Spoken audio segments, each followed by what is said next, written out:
Hello everyone, welcome back to the channel after long time.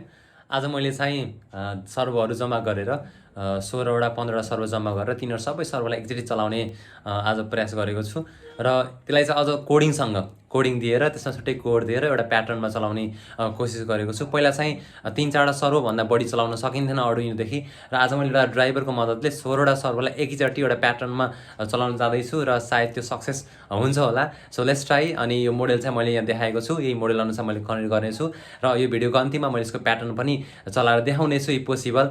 So यो video चाहिँ अन्तिमसम्म हेर्नु होला। So without any delay let's start this video. त्यसको लागि सबैभन्दा सुरुमा मसँग यहाँ सर्भरहरू छ। मसँग 1 2 3 4 5 6 7 8 9 10 11 12 13 14 15 16 र मसँग छ यहाँ PWM सर्भो मोटर ड्राइभर। यो चाहिँ मोटर ड्राइभर हो जसमा चाहिँ 16वटा पिनहरू हुन्छ। यो 16वटा सर्भो मोटरको लागि र यसबाट हामीले ड्राइभ गर्न सकिन्छ। र यसमा चाहिँ यो रहेको छ, यसमा रहेको छ यो 5 भोल्ट च्यानल। यहाँ चाहिँ हामीले 5 भोल्ट दिनुपर्छ एक्सटर्नल्ली। र यहाँ चाहिँ फरक फरक पिन रहेको छ।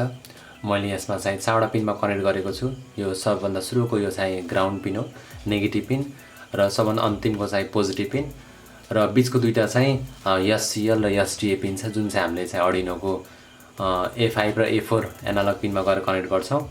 ग्राउन्ड पिन फर्स्टको ग्राउन्ड र लास्टको पोजिटिभ, र बिचको दुईटा चाहिँ एनालग A5 र एनालग A4 मा गएर कनेक्ट गर्ने हो। म यो चाहिँ भिडियोमा पछि गएर भन्नेछु। अब चाहिँ सबभन्दा सुरुमा मैले सबै सर्भरलाई पालै यसमा कनेक्ट गर्नेछु। यसमा चाहिँ 3टा फरक फरक कलर रहेको छ। यो साइडको यो येल्लो कलर चाहिँ सिग्नलको लागि जुन चाहिँ सर्भोमै येल्लो कलरमा दिएको हुन्छ, सर्भरमा येल्लो कलर रहेको हुन्छ। बिचको चाहिँ पोजिटिभ 5 पिन 5 भोल्ट एन्ड साइडको चाहिँ ब्ल्याक चाहिँ नेगेटिभ जुन चाहिँ सर्भरमा नि पहिले कलर छुट्याएको छ। यही कलर अनुसार हामीले सेटिङ गर्नुपर्छ। त्यही अनुसार हामीले राख्ने हो यहाँ।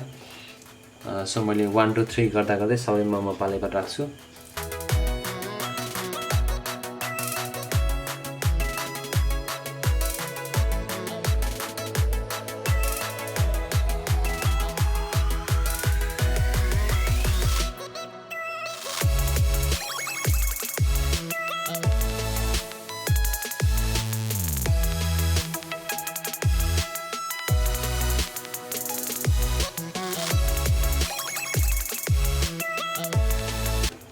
अब चाहिँ मैले अर्डिनोको मद्दतदेखि यसमा चाहिँ कोडिङ गर्नेछु। सबभन्दा सुरुमा मैले चाहिँ अर्डिनोको कनेक्सन गर्न सक्छु।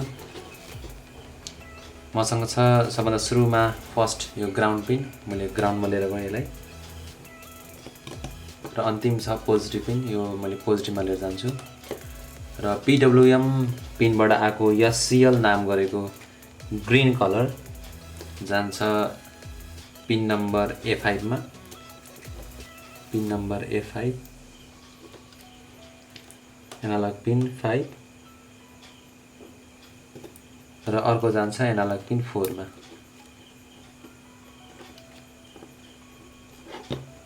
अब चाहिँ 0 नम्बर पिनदेखि यसलाई एरेन्ज गर्दै एउटा सर्कुलर फर्म सेभ गर्ने।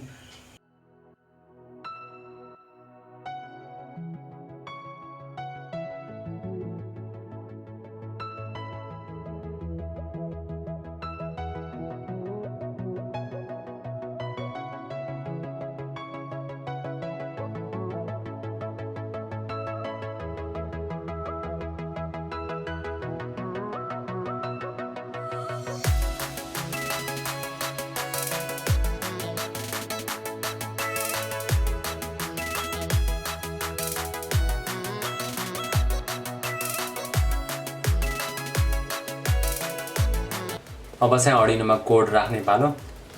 सो मैले चाहिँ यो कम्प्युटरको पोर्ट अर्डिनोमा कनेक्ट गरेँ र म प्रोग्राम अपलोड गर्न जाँदैछु। अब केही समयमा यसमा प्रोग्राम अपलोड हुन्छ।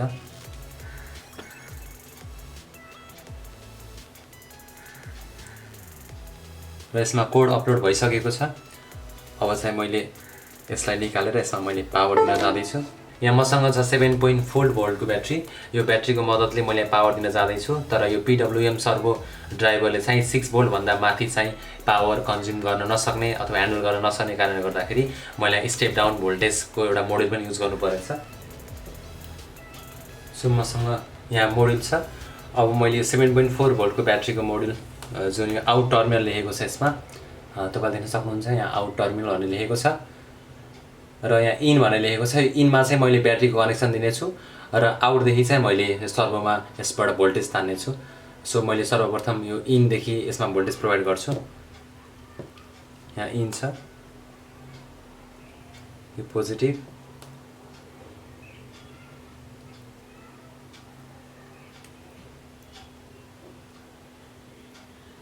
र नेगेटिभ।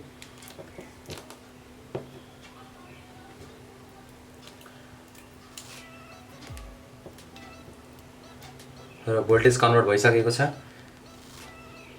यहाँ भयो पोजिटिभको लागि र यहाँ भयो नेगेटिभको लागि। अब मैले ब्रेडबोर्डबाट पोजिटिभ नेगेटिभ तान्नेछु।